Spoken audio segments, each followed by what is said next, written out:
name is Davros. I'm the president of Hellenic Link. On behalf of Hellenic Link, I would like to welcome you to today's event and thank you for attending. Thank you for attending. Today's lecture is about Chicago Greeks at the turn of the 20th century. I would like to thank the parish of St. Hieronymus and Father Telemachos, especially, who was here a minute ago, for allowing us to use this nice facility today. Also need to thank Perry Janopoulos for his help with the AV system. With the AV system, today actually was a lady that helped us with that. As we know, history is very important as it informs us and educates us about the past. This is especially true when it's about our own history.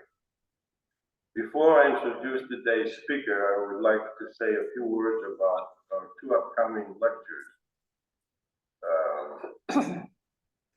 On November 12th, Sunday, November 12th at 3 p.m. Central Time, Hellenic Link will present Professor Young Kim in a talk titled Konstantinos Taparigopoulos and the Early Byzantine Empire. The event will be held at the lecture hall of St. Hieronymus, so it will be here. The next lecture after that will be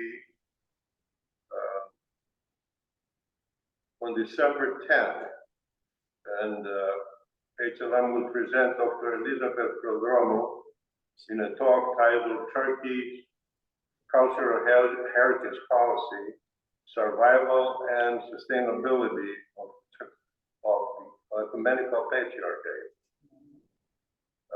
Location and time to be announced. Our speaker today is Dr. Michael Davros, and he will speak, as I mentioned, about Chicago Greeks at the turn of the 20th century. Dr. Davros teaches at the in the Department of English at Northeastern Illinois University, and is adjunct at Oakland Community College. As honors program professor at Northeastern, he has taken students on field tours to many locations in Greece. He has lectured throughout the United States, in Greece and in India on the diverse topics in Greek American and African American literature.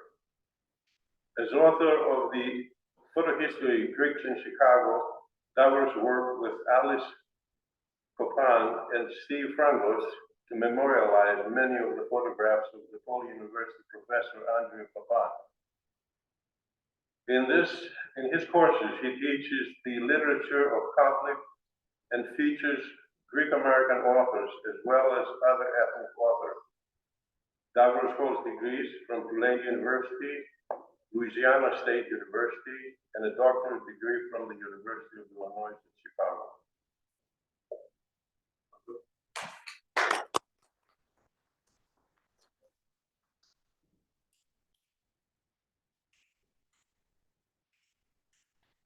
Thank you. Thank you for that introduction. I appreciate it. Also, thank you to the parish for Ayos Karalopoulos and Tahiaki, and to Father Telemachos and Father Dean. I appreciate the time given here for me and hosting for this discussion. Also, I want to thank the auspices of Hellenic Link Midwest, and I know that she didn't expect me to do this, but my lovely wife, Vivian, should raise her hand and wave because she was involved in creating the successful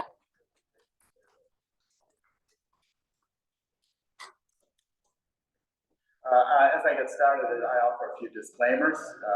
Much of the research done for this project was carried out on my own, and so I take full responsibility for any errors in the statements. And I hope if I say anything that needs revision or correction, that those of you who are willing will be able to share in the collective enterprise of getting history straight.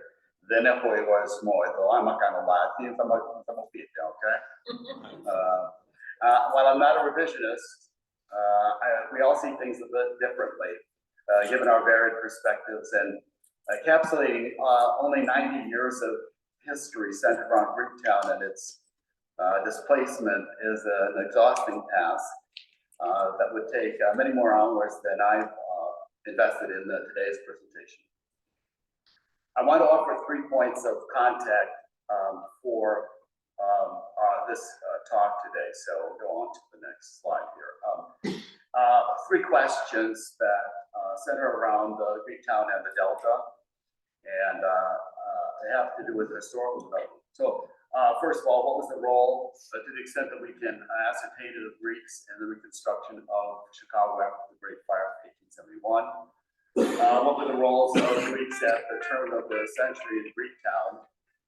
What were the decisions made leading to the displacement of Greektown by the early 1960s? So my focus is primarily about Greektown, although not necessarily only about that period of the turn of the century. So we're actually going from about 1871 to 1961. So it's a short period of time.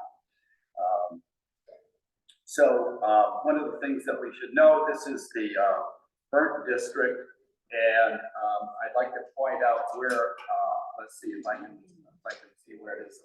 Hull House is number 10 on this legend, which is right there. And if you know anything about the region, Hull House was at the southern end of Halstead and Harrison, where the now existing UIC campus is. And so there's quite a bit of information necessary for us to understand how that decision came about that UIC would be located there. It's very interesting, I think. So the slide here shows the area that was burnt in the Great Fire. You'll notice that item 11, which is right there. Mrs. O'Leary's house. This is the origin of the fire, and though Mrs. O'Leary's cow didn't do anything to merit the opprobrium that she's received. So, interestingly enough, after the fire, the O'Leary house was still standing. The barn was burned, but the house was still standing. So, the west side of the Delta, you can see right here, and the environs around Hull House, Harrison, and Halstead are, and what today is known as the campus of the University of Illinois, Chicago. So had Greektown existed at that time in 1871, it would have been in the direct path of the flames, given that the fire was in 1871. So the burn district is right here. You'll see this right here. And it extends quite a bit far north. And it looks like almost to Diversey, certainly beyond Fullerton. So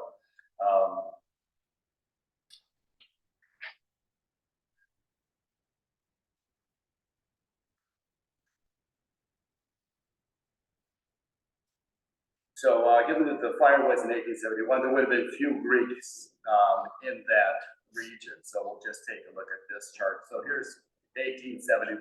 At this time, this is from Andrew Coban's text Survival in Greeks Survival in Chicago. So there would have been very few Greeks there at that time, and so there would have been no necessarily any kind of connection with rebuilding.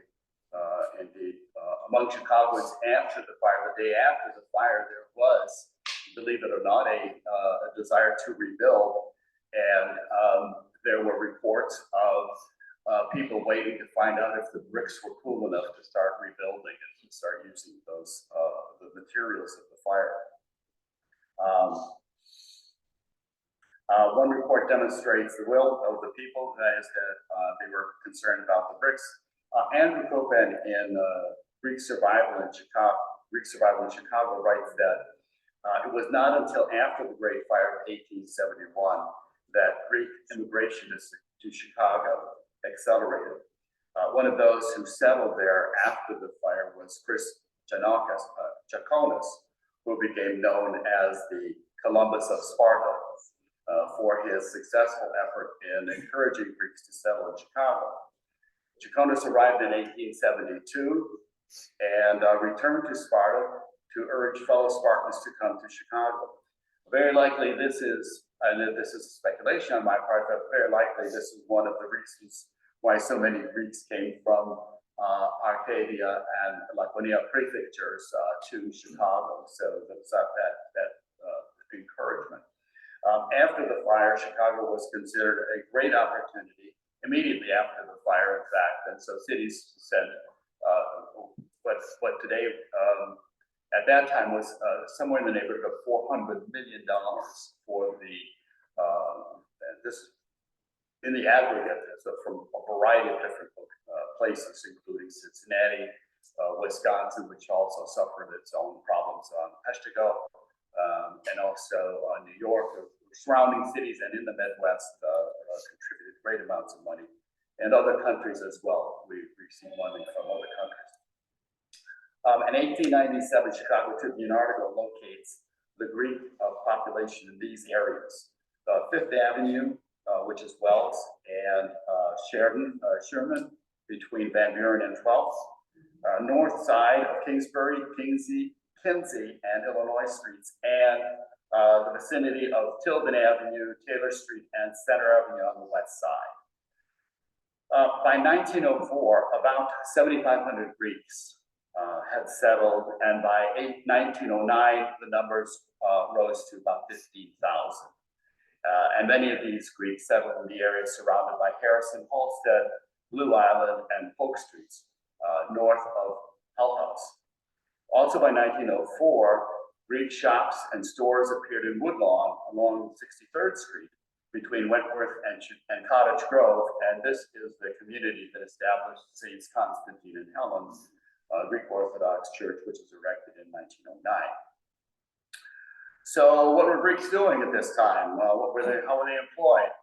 So we could look at one of these people who had gone back and forth to Sparta, and so his arrival was in 1888. This is Theodore Goliakos, and he had made a number of crossings back and forth to Greece to bring money and also to help out and fund daughters' weddings and that sort of thing. So other Greeks, and I think the trajectory ought to be pretty clearly known by now. Started with horse carts and then progressed upwards, so little by little. This is a horse cart of George Panagopoulos in 1910, demonstrates the business prowess of immigrant Greeks. So I'm just reading the caption to you, and you see that fairly well. So for many Hellenes arriving in Chicago between 1890 and 1920, horse car peddling was a common occupation. In addition, Panagopoulos was one of the founding members of the North Shore Chapter 94 of the American Hellenic Education Progressive Association, HEPA. Many horse car drivers would stay in living quarters above the horses' stables, and consequently, the employment prospects were mostly for men. There were very few women who were employed, and I'll get to that slide in just a minute. So as we see, this is a picture from 1905, and these pictures are from my book, so easily purchased today if you'd like. Okay, this is northwest corner of Park Street, Devon, and another streetcar employee stands around 1905 with businessmen from left to right: Peter Davros, George Roniotis, Chris Davros, and Andrew Roniotis. The canopy reads 585 California fruits and 4391 Acropolis Candy Kitchen. So the Davros family is from Tripoli, and Peter, an orphan at a young age, arrived in the United States in 1896. So just because we just don't have enough horse cart pictures, there's one more for you. And this is from Harry Pappas. Harry Pappas also drove the following. This is a 1910 scene. So was the previous one from 1910. So Greeks were involved very much in peddling. By horse cart, and I did a little bit of research on that, which I will get to as well. Greeks were also involved in the shoe shine business. It was actually quite a grueling kind of work because the kids were primarily working from day to night at terrible hours. So young Greek boys served in the shoe shine trade around 1912. The Coney Island shoe shine parlor and hat cleaning shop stands Nicholas Spartan, Spartanos, with whisk broom, who came from the village of Agios Vasilios in Peloponnese, central Greece. So we got that, that movement that I talked about. We went from horse cart to a stand on the street to then finally a business that was opened and had a storefront. So this is Peter Davros. Again, this is seen around 1905. And then one more from William Mitchell. And I think this is the Mitchell restaurant, became famous as Lou Mitchell's at 5633 West Jackson Boulevard. I don't know if anybody's been there. I don't know if it's still standing. Is it still standing? Okay, so great. And then finally, around 1910, John Phillips, a storefront coffee distribution business on Blue Island. So again, we've got kind of a smattering from different locations in Chicago. This is on Blue Island, and wholesale distribution operation that provided coffee to retail, grocery stores, and restaurants. So from these pictures, we can tell that most Greeks of the period who were working were men. Sending money to Greece for the support of families, to marry off sisters for the brika, which was still in existence. What about women? What were the women doing here? So we can just take a look here. And this is from Grace Abbott's A Study of Greeks in Chicago, 1909. This is published in the Journal of Sociology for that year.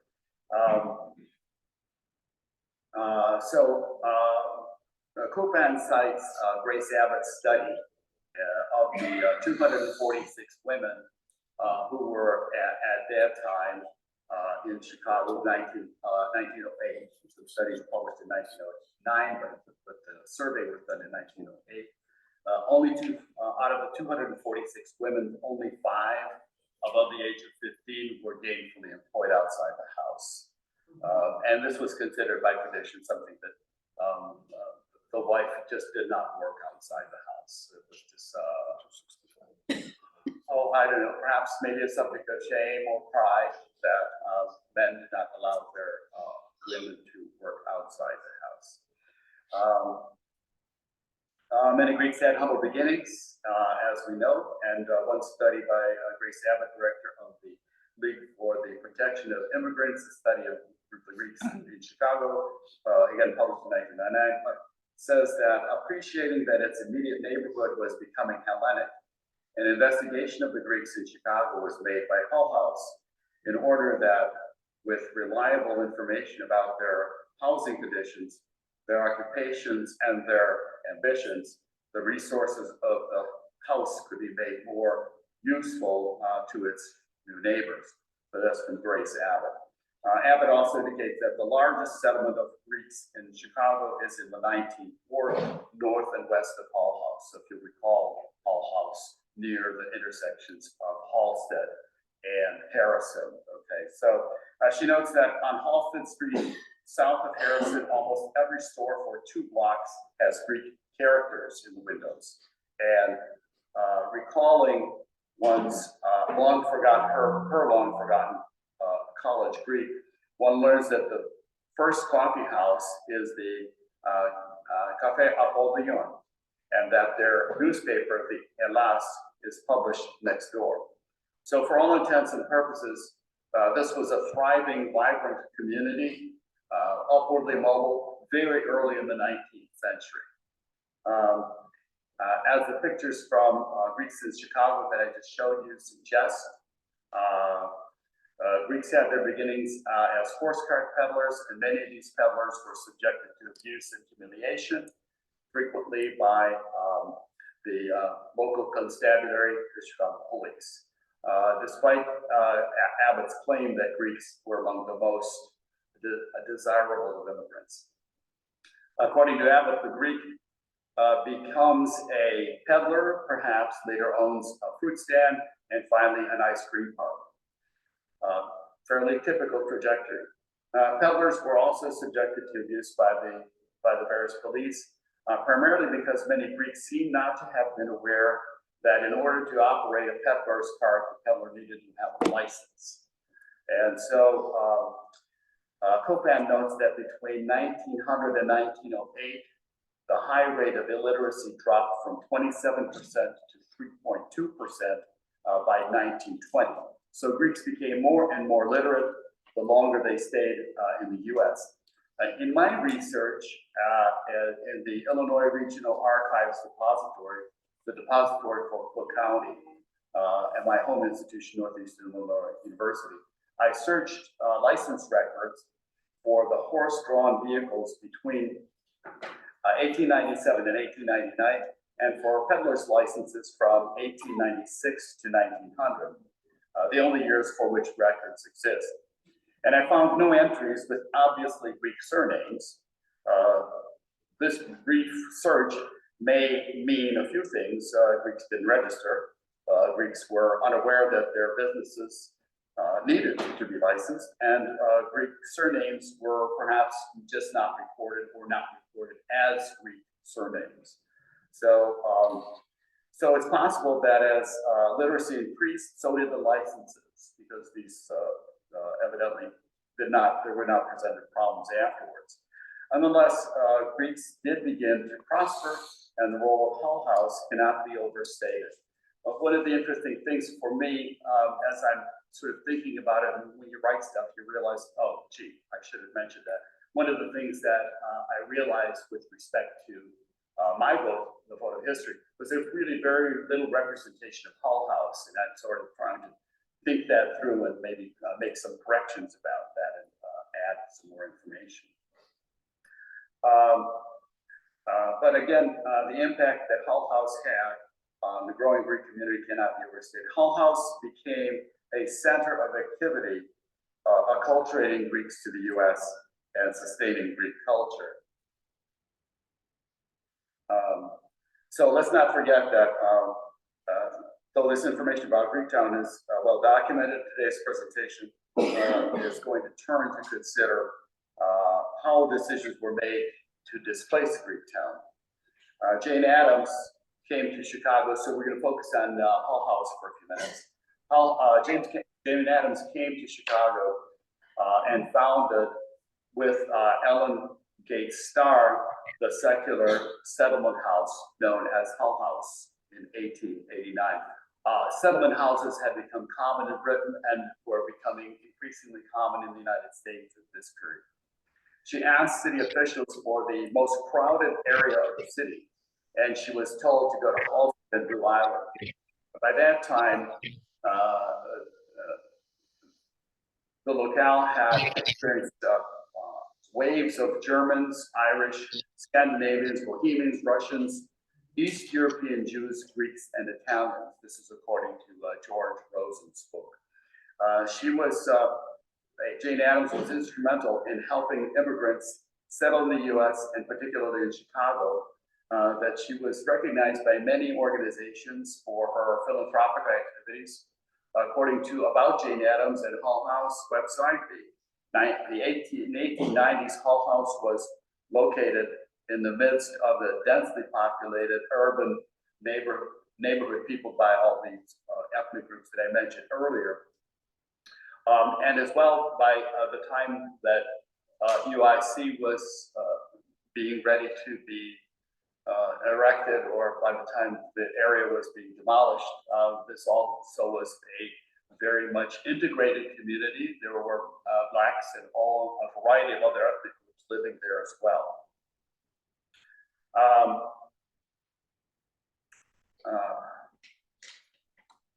So among the Greek population of the neighborhood, she was revered both for her activities in helping young men, but also for the Hull House activities in helping women. and families adjust to life in America.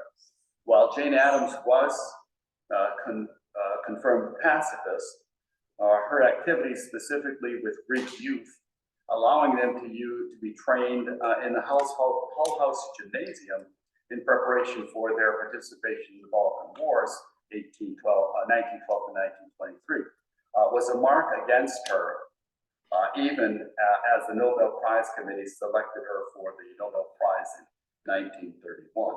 So one of the things that you should recognize is that people did go back to Greece to help in the Balkan Wars. And approximately 42,000 from the United States went back, which is a significantly large number, I think. Jane Addams, so these two fellows, this young man went back to Greece and, believe it or not, was instrumental in establishing the Greek Air Force back in 1913.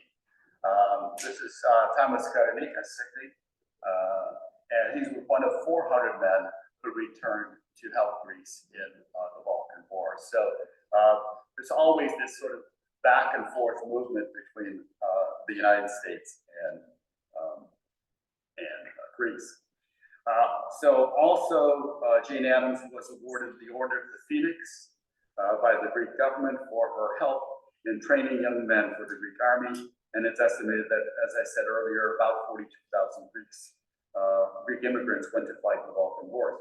When she died in 1935, Greek shops and businesses closed in observation of her contributions and in reverence for her. According to Andrew Copan's observations about ethnic education at Hull House became the educational center for guidance, fellowship, and adjustment for the many Greek immigrants living in the Delta. Although the much respected Hull House formed an integral part of the Greek and ethnic communities, the Delta and the West Side, Hull House would become expendable in the effort to secure a permanent site for the University of Illinois at Chicago. And the Board of Trustees of Hull House accepted $850,000 in payment for the location. These pictures of Hull House in its heyday, under its demolition. And one of the things that the Board of Trustees of Hull House asked was that in some way there be some kind of memorial erected to the to Jane Addams' work and to Hull House. And so if you've ever been to the UIC campus, I was there for quite a while, you'll see this building. It is placed in amongst a variety of other buildings in front of the student center. And it does have a library inside. It does have much to look at for archives there. So although I've relied on multiple sources until now, I'm going to turn my attention to an individual who's written there's Hull House Memorial, sorry about that, who's written a book, Decision Making Chicago Style, The Genesis of the University of Illinois Campus. This was published in 1980. Rosen was an economist at the University of Illinois, and he was concerned about public policy making and about public policy. Rosen writes that the issue of a new campus in Northern Illinois was a major question for the University of Illinois, the Board of Trustees, the administration, and the various units over a 15-year period. From the end of World War II, when the temporary undergraduate branch was set up at Navy Pier, until a decision on a permanent site in Chicago was eventually made in 1961. So these are some of the additional locations. So as I said, this is the author that I'm going to be kind of concentrating on. So a few of the locations that were considered, some of them that sort of sifted down eventually. Miller Meadows, I don't even know where that is, to be perfectly honest with you, but it looks like it's far west. And Riverside Golf Club, Garfield Park. This is the terminal. This is the railroad terminal, And here's Northerly Ireland. Northerly Ireland was very seriously considered as a location. However, there would have to be considerable, probably filling in of the lake in order for it to have a little bit more real estate. Originally, the University of Illinois wanted about 55 acres. I'm not exactly sure how much they ended up with here at Harrison and Halstead, but if you know that, that's perfectly fine. You can fill me in on that.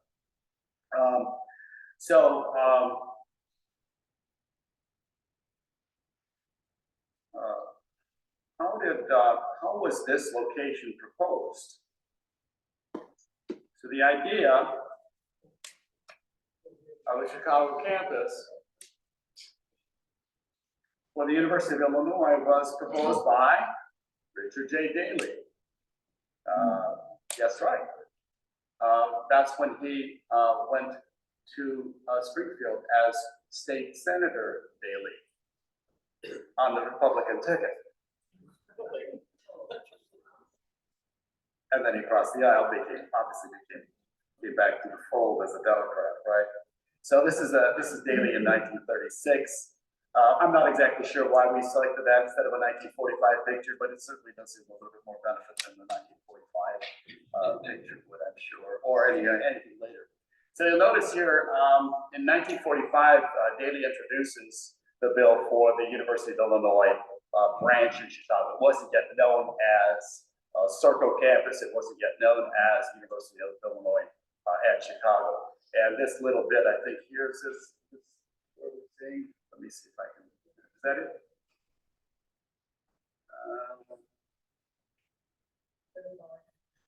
Next line. Third line, right here. 1945. There we go. Okay. So 1945, Daley is elected, and then he proposes it. It's not passed until 1951. So he proposes the bill, and then we have some time to wait before it is proposed. It is passed. Okay. So yes, again, he actually was elected on the Republican ticket because the Republican candidate had died, and so just fortuitously he got into office. Okay. So over the years before the final decision was made as to the location, the Navy Pier facility was in various stages of disrepair, with numerous reports of inadequate facilities, even with water pouring through the ceilings. And over the years, since World War II, the need for a campus in the Chicago area became increasingly more urgent, first because the returning veterans needed a location in order to be able to exercise their educational opportunities under the GI Bill, and second, because the generation of college students, the product of the greatest generation, which would come to be known as the boomers, was being anticipated as a great wave of students seeking an education. Various factions, including Daley himself, wanted to keep these students in the Chicago area, wanted to use the campus as a sort of buffer zone for the loop, to keep it, in a sense, safe because of the fears of black encroachment. Two things that are common for both Daleys. One is that they both value the downtown area, and so concentrated their efforts on that. Many mayors since then and before them concentrated their efforts on the neighborhoods, so they would direct funds outside of the central area. So Mayor Daley, the first, considered the loop the crown jewel of Chicago and wanted to keep it as pristine and beautiful, and consequently he became a builder. His son, who obviously followed much later, concentrated more on beautification, but also considered the loop as a sort of front door to Chicago. So isn't it good for you to have a beautiful front door? Doesn't everybody want to come to a beautiful front door? And of course, if you walk down Michigan Avenue, it is a beautiful city. It's absolutely gorgeous physically. Not necessarily what the politicians have done to it, but that's a different story. Okay?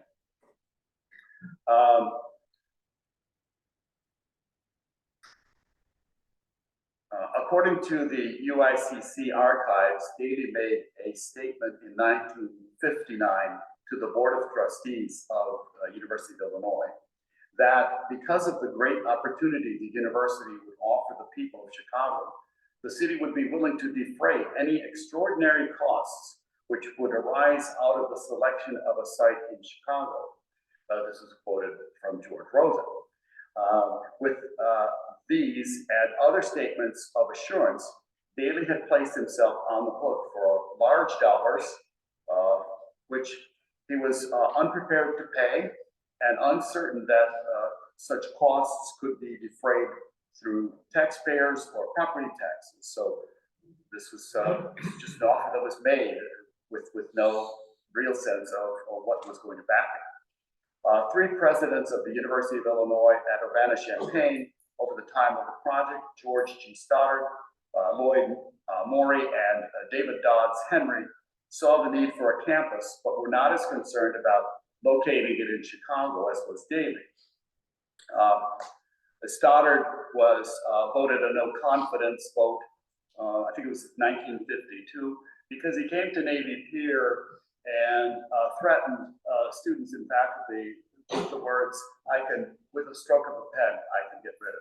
And so that is not exactly the best way to run a university. So in light of that, he was voted no confidence.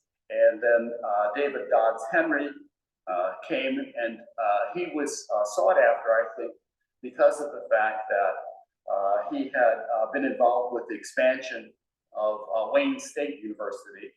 And so he was then well suited for the expansion of a University of Illinois campus in Chicago. As many as 69 locations were included in the Chicago Plan Commission report in and around Cook County. And the report included 2 slum clearance sites. I'm not exactly certain which those 2 were. The number of these sites was finally reduced to about 5: Riverside Golf Club, Northerly Island, as I mentioned earlier in that first map, the railroad terminal site, Garfield Park, and besides that, Riverview Park, and several lakefront locations. For various reasons, all of these proved to be inadequate, and certainly if you know where the terminal would have been located, railroads were reluctant to move all of their rails to try to accommodate it, and so that was going to be a big snafu if they attempted to do that. So, so the number was finally reduced, and consideration of yet another location often mentioned north of the current medical center. So that's off Peoria. You know where the medical center is, right? Of Ashland and Harrison. So there was a consideration made for having that additional location, but it was abandoned. And that had been mentioned several times. Another location, Miller Meadows, was also in the running, but ruled out for various reasons. One of them being that it was far from downtown, and Davey wanted it close to downtown. He wanted that buffer. Locations that would have required the Forest Preserve District and the Park District to sell land to the university met with legal opposition, which in one case eventuated in a ruling from the Illinois Supreme Court against the University of the City. The location that was finally settled upon, the current site at Harrison and Hallstrom, was a very late consideration with several good points, bad points, and finally political implications. Also in this timeline, the Navy Pier students requested from President Stoddard that the Chicago location be a 4-year location, 4-year program, instead of the 2-year program usually under consideration. So in April 1865, and I don't know if you can see this on this timeline, there it is, April 1965, Davey is elected and is presented with the Miller Meadows location as a possible site. In this instance, the Forest Preserve District board objected, the university administrators realized that they would have to work through daily. By late 1960, the sense of urgency had increased. Both university and Daly were concerned that private schools like Loyola and DePaul would raise objections over the possible loss of new students. So various administrations were offered, the various administrations at small schools were offered reassurances. One of them was that, no, we're not going to have a 4-year program, it's going to be a 2-year program. So the sense of urgency culminated in one, the city's offer to make the Harrison Halstead site available to the university in spite of prior commitments to the local community embodied in residential programs for the areas of improvement already approved by the city and the federal governments. Two, the university's acceptance of that offer in early 1961, even though this site had not previously been considered available by the university. Three, the city's override of the Harrison Halstead community's objection to the location. And these objections became increasingly more heated as time went on. The ultimate construction of the Chicago Circle campus, that was the fourth item. So thus the key figure in the site selection process became Mayor Daley. George Rosen writes that without informing the university, the city administration itself had begun to consider at least one site alternative to the Garfield Park if the terminal site proved unavailable. So what we can see here through the years, and at least 15 years of wrangling back and forth, constant shifting back and forth with discussions about which site would prove most favored. On October 6, 1960, the Chicago Plan Commission formally approved a change that shifted the proposed location from the terminal site to Harrison Halstead. George Rosen offers two important questions. One, why did the mayor decide on Harrison Halstead, which had never been seriously considered or recommended as a site? And two, what was the reaction of the people living in the area to its being offered to the university as an alternate site? One of the responses to these questions is that the Harrison Halstead site, quote, was an urban redevelopment site. A substantial portion of the additional cost could be shifted from the city to the federal government under the Urban Renewal Act. So this seems to be one of Daley's strategies. Now, what the man was thinking about, we don't know, but it seems a little bit disingenuous to say that maybe he was not aware of this. Okay, I think this answer gives us some ideas of how Daley got out from under the commitment to defray costs if the federal government would pay.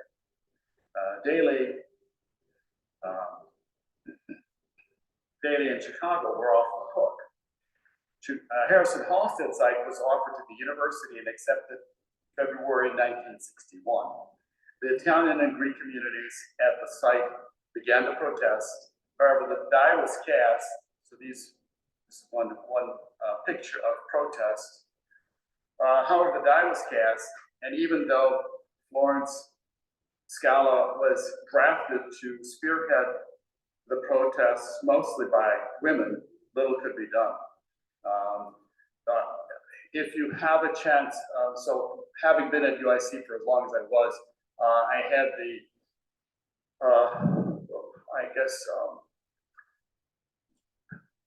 rather difficult situation to go by the archives all the time and wonder what was going on there. So if you wanted to actually get information out of the archives, it's kind of a difficult process. You have to locate which boxes of archives you need, and they will draw out no more than 10.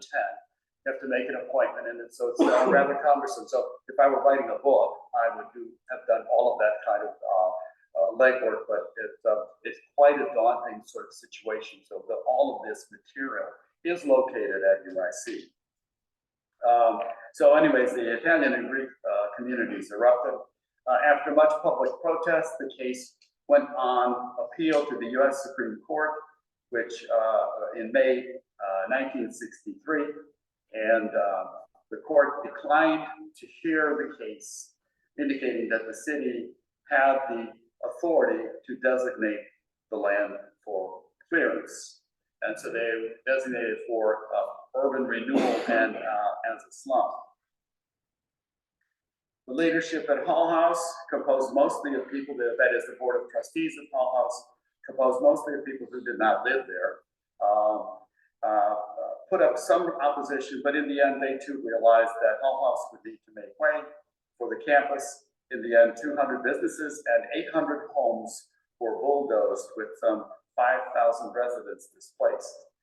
The one thing that was asked by the Board of Trustees was that memorial that I showed you earlier be erected so that they have something to memorialize Jane Addams by. Okay? So I mentioned that the shift of the financial obligations from the city to the federal government carried some political implications. And according to Rosen, quote, the role of the federal government was one of the keys to the decision. The federal government's willingness to provide the subsidy for the land relieved the mayor of the burden of finding the funds to keep his promise to the university. This is again Rosen. It's possible that this final arrangement was also assisted by the mayor's close political relationship with the new Democratic President John F. Kennedy. We can see that the difficult transition from a thriving multi-ethnic community from a neighborhood to an urban university campus happened over a period of years with many more individuals than I could mention here. Yet we also want to consider the irony of one of Mayor Daley's last public remarks, a pronouncement that, quote, when you have a good neighborhood, you have a good city, unquote. Although this was previously an oft-repeated comment, Daley in the end finally opted to build a University of Illinois campus over the objections of those residents of the neighborhood. And so it's made, I offer this as my own sort of commentary that it may have been his relationship with Kennedy, which finally fostered the use of federal funds for the purposes of establishing University of Illinois Chicago. I do have my degree from the University of Illinois Chicago, okay? And I mean, I don't know that there would maybe be too many Greeks getting upset about this. So many Greeks do go there and have been there. So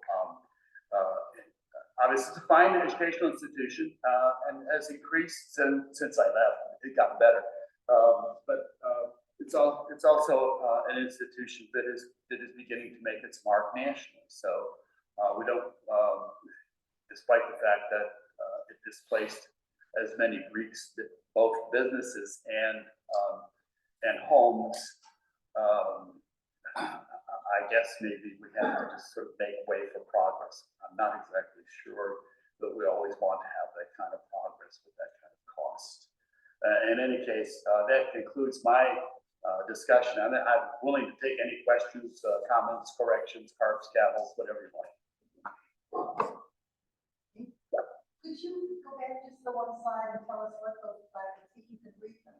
The women. Which slides? The one with the women holding up the sign. Oh, sure. Can you read any of them? Let's see. You let us down. Right. Homes, not you, of I. Homes, not you, of I. And I mean, the protests were led mostly by women. Residents of the neighborhood. Yes. Yeah. Not the Greek businesses and all that. To the extent that the women were the wives of business owners, yes, of course, they would have a reason to protect their businesses and their homes. The problem is that the protests began much too late after these machinations were going on between the university and the city. So after the offer was finally made in 1961, that's when protests really started heating up again, but it was too late.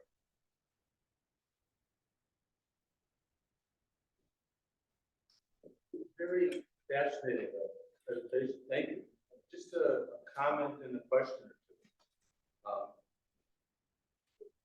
Comment: my grandfather had a popcorn must have been 1910 or so. But in the 1960s, I remember my father still angry about having to pay, quote, that blankety blank Irish cop, end quote, a bribe to release the car because he had confiscated my grandfather's car. And they did not have a license. Exactly. Yeah. We had those $200 compound interest, who knows? Just a couple of questions. Who mentioned that St. Constantine and Helen was founded in 1909? It was erected in 1909. A building. The urban legend I been brought up was that St. Constantine and Helen was founded by people from Annunciation who left that church because it had been taken over by, quote, the Venizelos. Yeah. They founded that St. Constantine and Helen because they wanted to support King Constantine. So Annunciation, St. Constantine and Helen, and finally St. Demetrius too, were all products of this controversy between the Venizelos and the Loyalists. And so it's split churches. Yeah. St. George and St. Basil. I say Basil. Okay. I didn't know about St. Basil. But Holy Trinity was the only church that was actually displaced by the University of Illinois.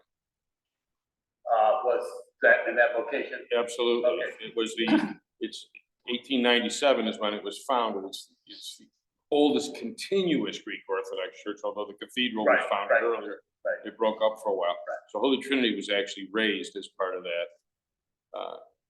There was in some of the old pictures, there was an old, there was a church with an old dome, but I was hesitant to call that St. Basil because of the fact that I don't know when St. Basil was converted from a synagogue to a Orthodox church, so I was kind of Yeah. I don't think the old Holy Trinity had a dome. I think it was sort of an A-frame Protestant looking, okay. as I recall the old pictures that I saw. In displacement of the Greek community from that area, I understand, I think a lot of them moved to what they call New Greek Town around Lawrence and Western. Lawrence and Western, right? Now, there was also an Italian neighborhood in that area, which has remained to this day still. Oh, right, on Taylor Street, still there, yeah. Why was there not a Greek neighborhood? Why didn't they want to stay in the area or just move somewhere close by there? Why didn't Greeks want to stay there? That's a good question. I don't know. I mean, I do remember that move from Lawrence and Western. So it's something I sort of joke about a little bit sometimes, and maybe not the best of taste, but it seemed like when Greeks were displaced from Greektown and they moved to Lawrence and Western, the Greeks then displaced the Jews, for example, where a lot of times I was with Buffalo Woods, and the Jews moved to Lincolnwood, and so now the Greeks after that were moving to Lincolnwood and all over the place, you know. So it's not as though the Greeks are following the Jews around, but I mean it seems like a kind of curiosity. I don't know what that means exactly, but yeah. So Lawrence and Western, and then also to the suburbs. Let's not forget the suburbs. How many Greeks moved completely away. But we still have 1,500 Greek restaurants in Chicago and Cook County. Fewer in Greektown, though. Yeah, fewer in Greektown, absolutely. I mean, the Greektown even the Greektown that existed 10 years ago doesn't exist today. You know, and I don't know if the anchor there is the National Hellenic Museum. I'd like to think so, but obviously the restaurant trade has experienced better days. Holy Trinity started construction on its university location in 1965. There were a lot of Greeks migrated. Sure. Yeah. Some other thoughts, comments, questions, corrections, anything you'd like to share with us?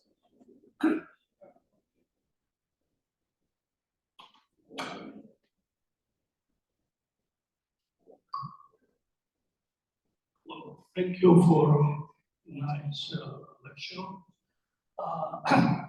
I know that it's difficult to cover everything, but Greeks in Chicago, it's a big story. It is, yes. And we know that most of the immigrants, they came up in the 1950s.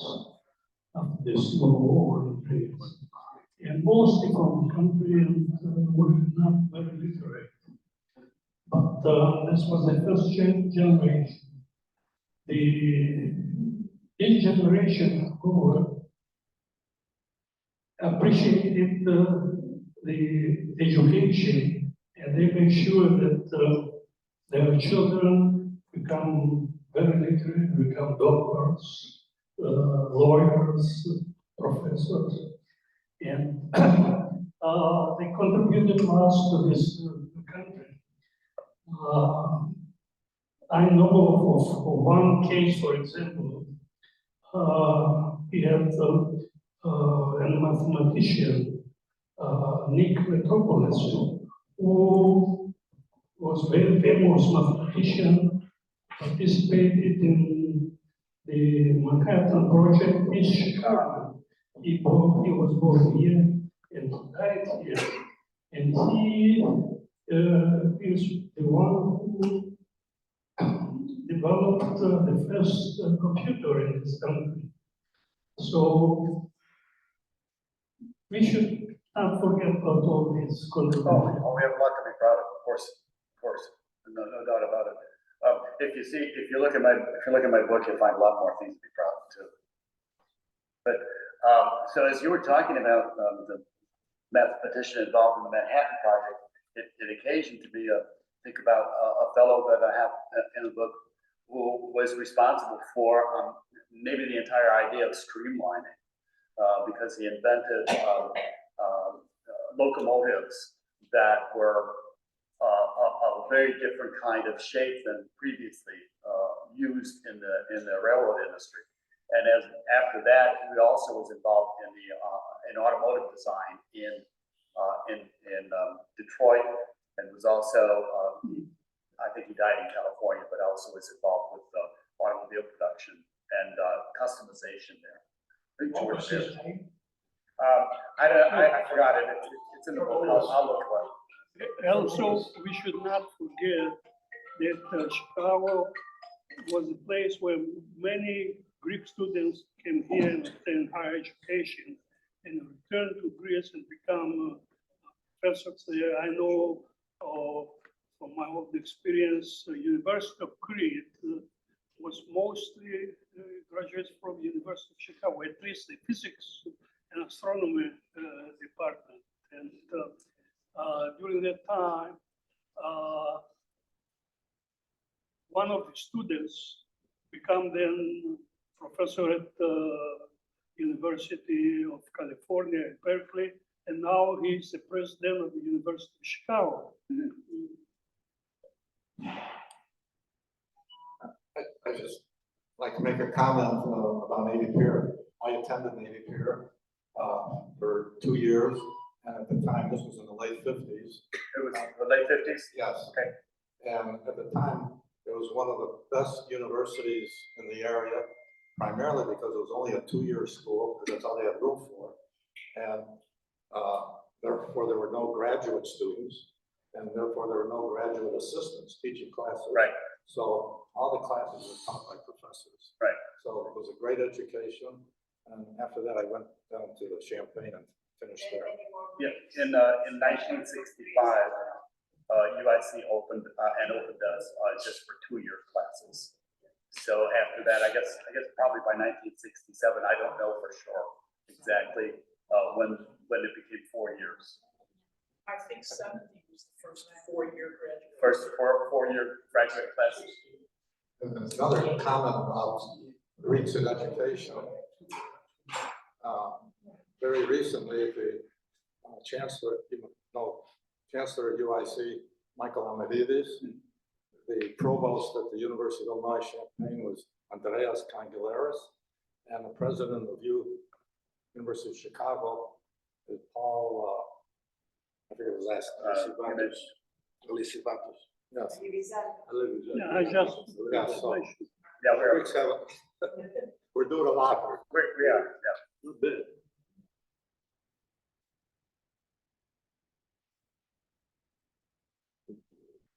I also want to comment a little bit about the history of the Hellenic Link, which was one of the founders in the Chicago chapter, was a professor at the U of I. I think he started at Navy Pier and then went into the campus at Circle, George Alexopoulos.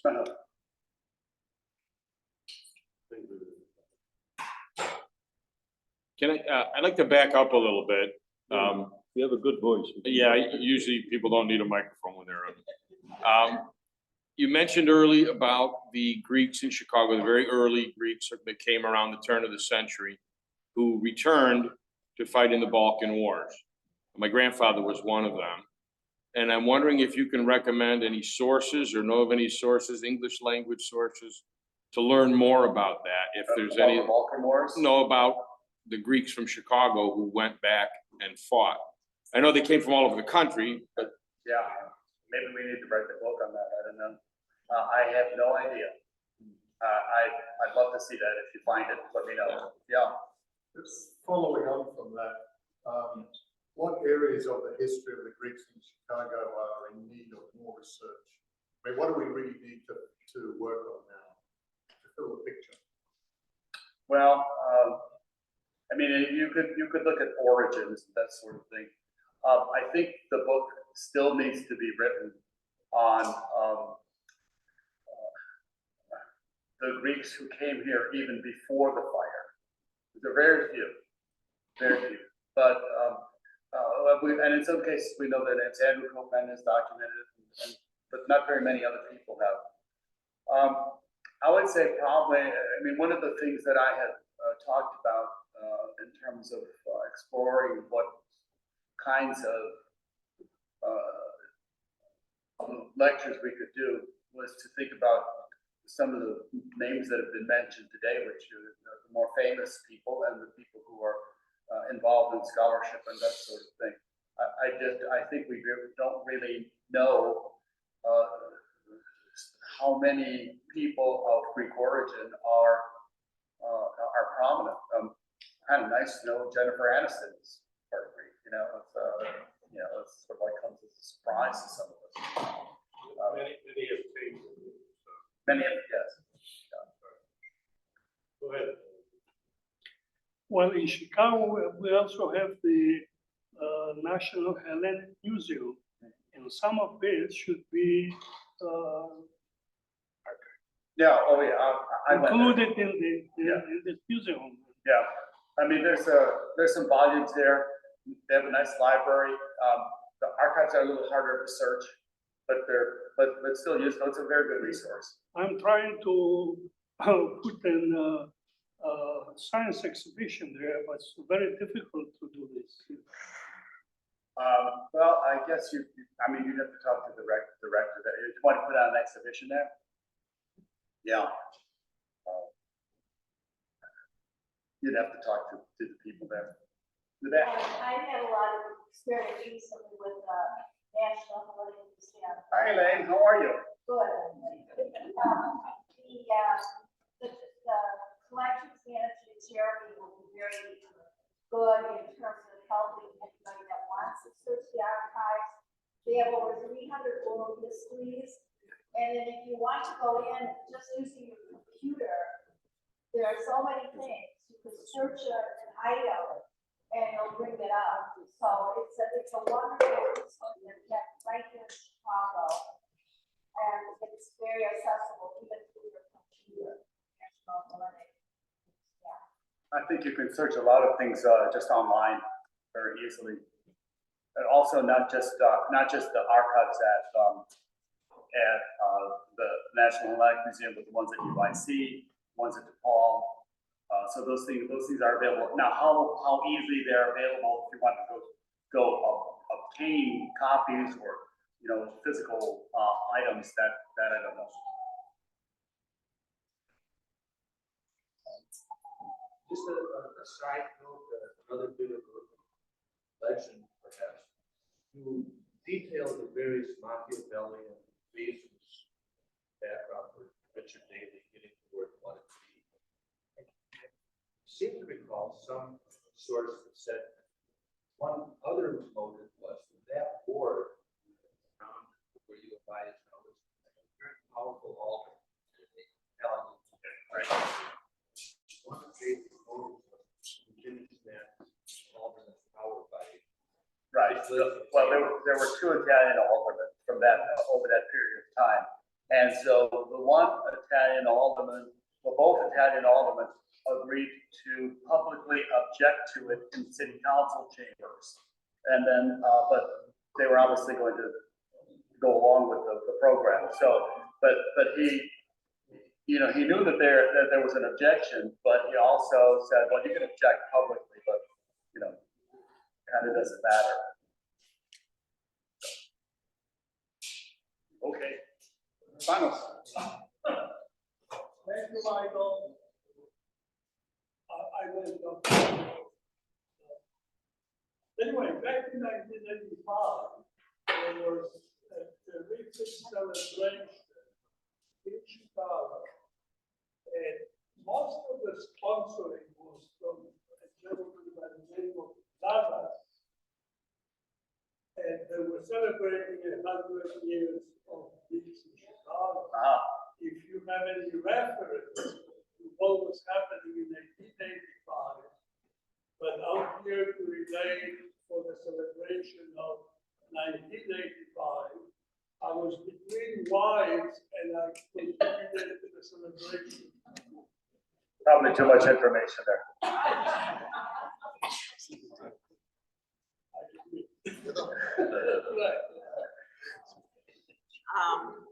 Regarding Hull House, I don't know if anyone caught a documentary on Channel 11. It was on last night. It was very interesting. I learned a lot.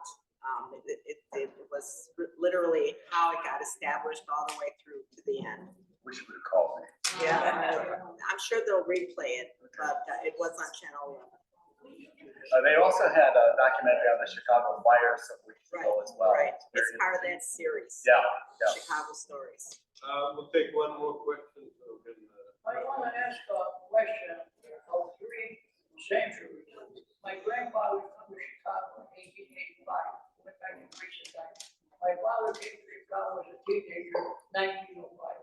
I got to Chicago 75 years ago, at the age of 10. Now, the question is, ideological and political. I don't know what criteria or what litmus test was used for Greek immigrants in 1885 or in 1905. But growing up in Greektown for 7 years, at the age of 10, I was very sensitive to political divisions.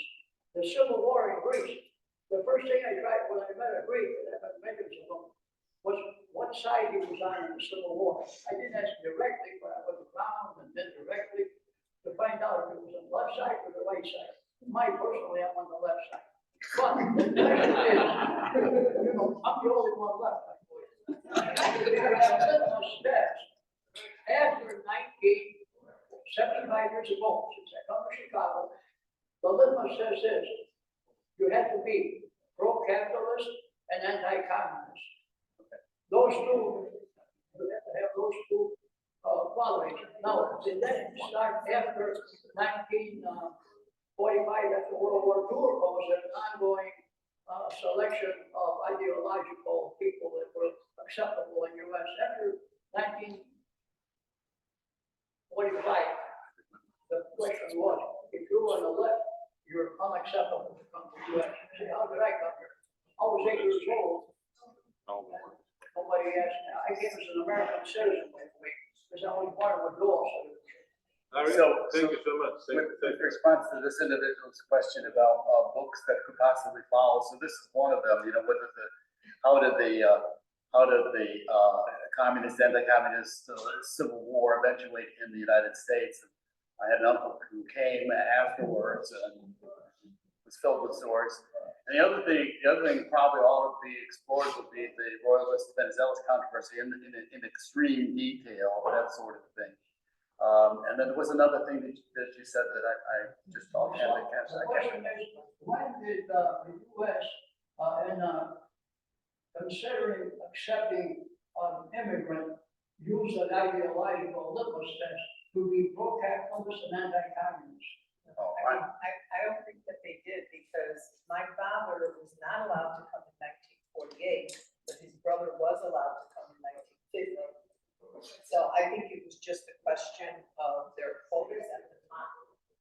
Also, it had a lot to do with the government in Greece, because if you had a record of being a communist, the chances of you getting a visa. I mean, How are you a communist at 14? Well, I'm talking about that. No, no, but I'm just saying, in Yeah. 1948, my No, dad no, was no, 14. but maybe his father was, you know what I'm saying? member. Yeah. And a lot of people, I mean, the American embassies used to check with the Greek government, because the governments were conservative at that time, after the Civil War. So they had to, you know, if you had a file in record and it says you were a communist or leaning or whatever, it was very difficult to come. So the third book, number 3, I'll say we got three projects going on, is the book about the junta, 67 to 74. A colleague of mine went through all forms of trauma afterwards from a father, so it's kind of an interesting place to go. What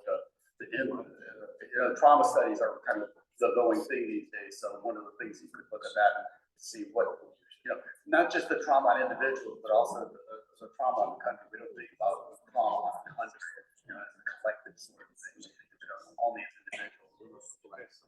Thank you, Mike. Thank you very much.